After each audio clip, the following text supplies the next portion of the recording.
મહાત્માના 6 અધ્યાય દ્વારા આપણને સૌથી અગત્યની વાત સમજાઈ વાલા કુટુંબીજનો કે દોષ મુક્ત થવું.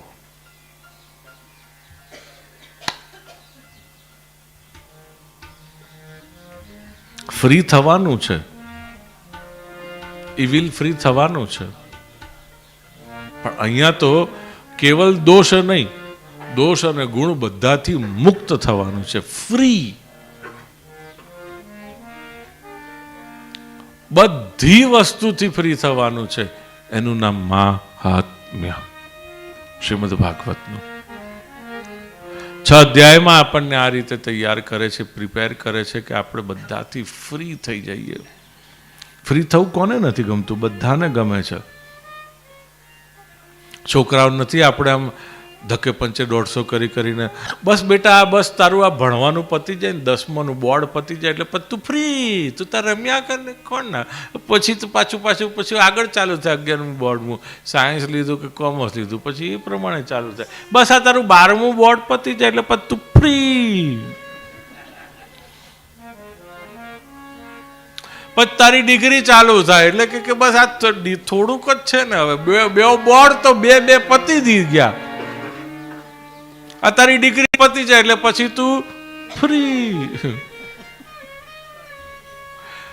ડિગ્રી પતે એટલે ત્યાં તો વળી પાછી પેલી બલાઈને ચોટી હોય, કોણ? નોકરી. બસ આ નોકરી તારી મળી જાય એટલે પછી તું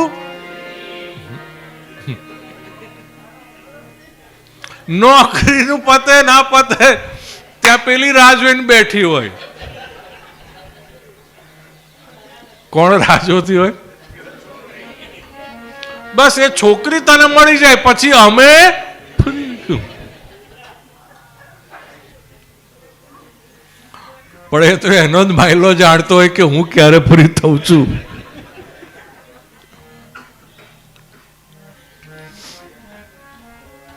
આપણું તો સાયકલનું પૈડું પાછું ગોળ ગોળ જ ફરે રાખે.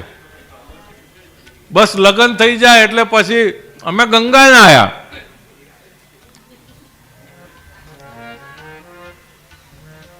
લગ્ન થઈ જાય એટલે પછી પાછું બીજું ચાલુ થઈ જાય. બસ હવે એક પારણું ઝૂલી જાય એટલે અમે ફ્રી. પણ એ પૈડું માણસનું ગોળ ગોળ ગોળ ગોળ ફર્યા જ કરે. ભક્તિ જ્ઞાન વિરાગ આપતો વિવેકો વર્ધતે કથમ.